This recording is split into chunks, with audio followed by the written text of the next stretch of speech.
this evening sharing an encounter she had with men posing as taxi operators. The woman, who was beaten and robbed, says she's been left traumatized, but she's happy to be alive. Anthony Lugg has the story. Beat me up in my head, in my ears down. Beat me, just like beat me. Can't show me no one leg of the money. I know me have the money. You deal with me wicked. This woman is still in pain, but she's counting her blessings. Over the weekend, she escaped death after entering a taxi at the Independent City bus stop in Portmore, St. Catherine. The air person said, "Good afternoon, passenger.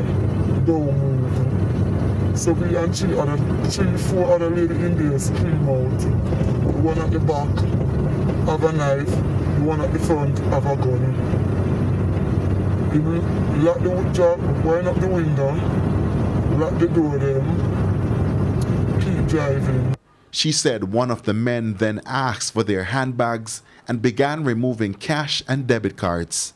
He later asked for the PIN numbers. Same time, one person said to him, "Driver, not kill me, we'll give you everything we have."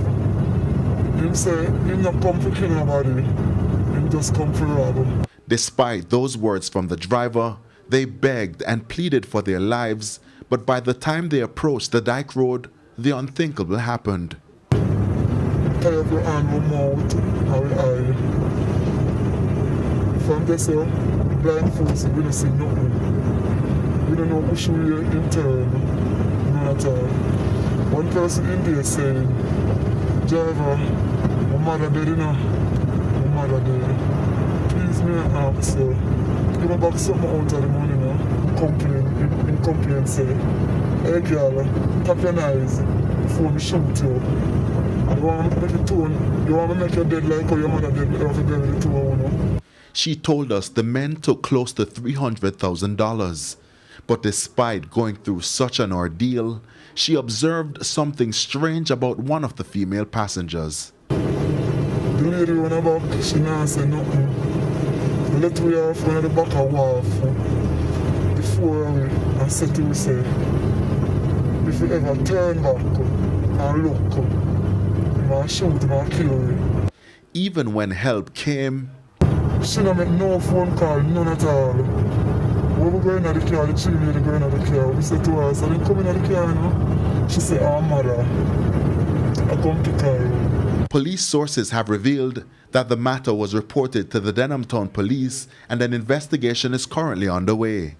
We were also told that similar matters have been reported in recent times. It's not clear how close the police are to identifying those responsible. However, the victim remains fearful. Because what them do to me, we don't want them do it again. Because the greatest thing we have in life, and we don't want to go in and no more taxi. That's straight to UTC bus. Anthony Lugg, TVJ News. To other news now, the Inspectorate and the Professional Standards Oversight Bureau is investigating the origin of a photo involving two members of the Jamaica Constabulary Force carrying high-powered weapons at a wedding reception in St. James. But as Anthony Lugg now reports, at least one security consultant believes there could be implications. This is the image which sparked much debate on social media over the weekend. A bride and a groom kissing while holding an assault rifle and a handgun.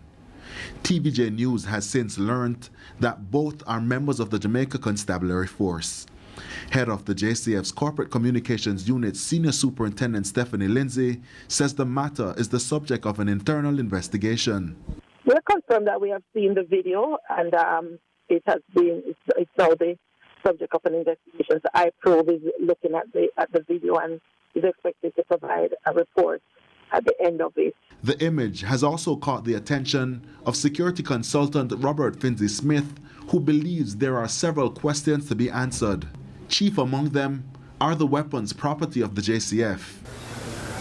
And if what I've just asked, the last question, is in the affirmative, when were they issued, for what purpose were they issued, and how did they end up at the wedding? Mr. Finzi argues that if these weapons are in fact the property of the JCF, it would have been signed for by a member on duty. If it was that someone else signed for the weapon and handed this over to one of the persons in the photo, would they? All parties are implicated in improper use of weaponry. You are a serving member who has legitimately signed out a weapon, and you hand it to me to take a photograph. I don't know what would constitute a proper use of my having the weapon, considering you signed it out. So, as the image continues to cause several debate, the country will also be awaiting the outcome of the investigation being carried out by the Inspectorate and Professional Standards Oversight Bureau. And we all make mistakes. I sincerely hope that they are in a position to learn from this one. I wish them both all the best in their married life and their future in the Jamaican Constabulary Force, and that they're in a position to tell other people what not to do in the future. Anthony Lugg, TVJ News. Up first this evening, the police say the Honda Accord, which was involved in last night's deadly crash along Marcus Garvey Drive near Industrial Terrace, Kingston, was being driven by a 16-year-old boy. The driver, Damar Patterson, was among 4 persons who died in the crash. Anthony Lugg reports. A group of people look on as firefighters attempt to remove the occupants of a silver Honda Accord along Marcus Garvey Drive in Kingston early Saturday morning. TVJ News has learned that the vehicle with 4 passengers aboard collided into a utility pole shortly before midnight on Friday. Corporal Patrick Watson of the Kingston West Police was among the first responders. When we got here, we saw the vehicle on the sidewalk between the light pole and the fence, extensively damaged. 3 persons were inside, pinned. There was a crowd here as well with motor vehicles parked up. Persons were trying to take the injured persons from the motor vehicle. That proved futile. It's still not clear what led to the crash. However, Commanding Officer for the Public Safety and Traffic Enforcement Branch, Senior Superintendent Gary McKenzie, sought to provide an update this afternoon. What happened is that when the vehicle reached at the intersection of Marcus Garvey Drive and Industrial Terrace, somehow the vehicle lost control, or the driver lost control of the vehicle, and it collided with a utility pole. As a result of that, the 4 persons that were in the vehicle, they were injured. They were taken to the hospital. Unfortunately, all 4 of them died. So far, 3 of 4 victims have been identified. They are 23-year-old Javane Dove from St. James, 18-year-old Krishana Ellis, and 16-year-old Damar Patterson from St. Catherine. We understand that the 16-year-old was the driver of the vehicle. Our news team visited the family of Damar Patterson. His father, Dave, says the family is struggling to cope. And it hurt me so much, so me lose a son like this. Right now, part of me gone. I just have to beg God to give me mercy and strength to carry on. The full understanding that I get from it is that he went to a party with friends in Kingston. So on his way over back, there was an accident and other people die and him end up die. Because them say when the accident, he was the only person in the vehicle that was alive at the time. So they tried to take him to the hospital. The twin brother of Javane says he was also invited to the event, but he declined the invitation. If I'm there, I'm not tell that, say I'm not even feel a vibe to make no move, isn't me? Like, me feel it, isn't me? Because you can feel that, you know. Maybe sometime I you it a go up and down, sometime I know you have somebody close, isn't me? But as me say, me feel you know somebody close me, I know me, isn't me? Up to April 22, the country recorded 131 road fatalities. Anthony Lugg, TVJ News. Former manager at the National Commercial Bank, Andrea Gordon, has pleaded guilty to stealing $111 million from the bank over 3 years. In court today, Ms. Gordon pleaded guilty to 13 charges of fraudulent activities brought against her by the prosecution. Kirk Wright has the details. The indictment, on which Ms. Gordon faced 13 charges, stated that she stole $35 million from the National Commercial Bank, where she was a senior manager. But in court today, she admitted to carrying out 282 fraudulent activities amounting to $111 million from 2017 to 2020. It was also said in court today that Ms. Gordon was given a password which allowed her to carry out several sensitive transactions on her own. She admitted to using the bank's system to transfer millions of dollars to her personal account to purchase a house, refurbish another, buy clothing and handbags. Prosecutors said Ms. Gordon had transferred $24 million to a construction company for the refurbishing of her house and to pay workmen. She also admitted to transferring millions to her son's NCB account and also to accounts of relatives, customers, and also to that of her spouse. Ms. Gordon also admitted to stealing money to buy tickets for Gibson relays.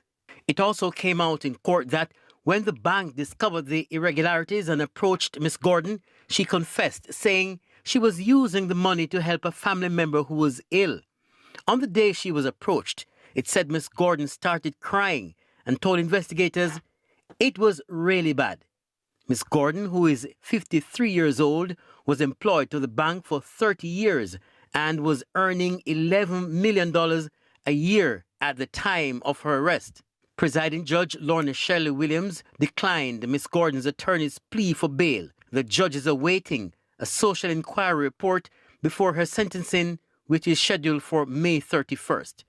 Kirk Wright, TVJ News. Another 55,200 doses of the AstraZeneca vaccine arrived in the island today, and the Health Minister, Dr. Christopher Tufton, says 40,000 doses have been reserved for people due to their second shot. The minister says people requiring their second dose are due around May 6.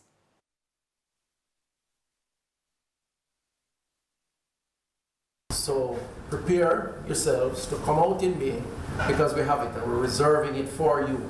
There's a place at the table for you in storage until your day comes for you to get your second shot. That's good news. Minister Tufton says those who take the first dose of the vaccine should not think they are fully protected and should take the second dose. He also says of the over 50,000 doses, some will be reserved for other Jamaicans, but that it will be done strictly on an appointment basis. What it means is that if we take 40,000 out of the 55,200, we are left with 15,200, and we have approximately 11,800 doses. We should have started to administer some of that today by appointment. So 15 and 11 would be 26, and 8 and 2 would be 1,000.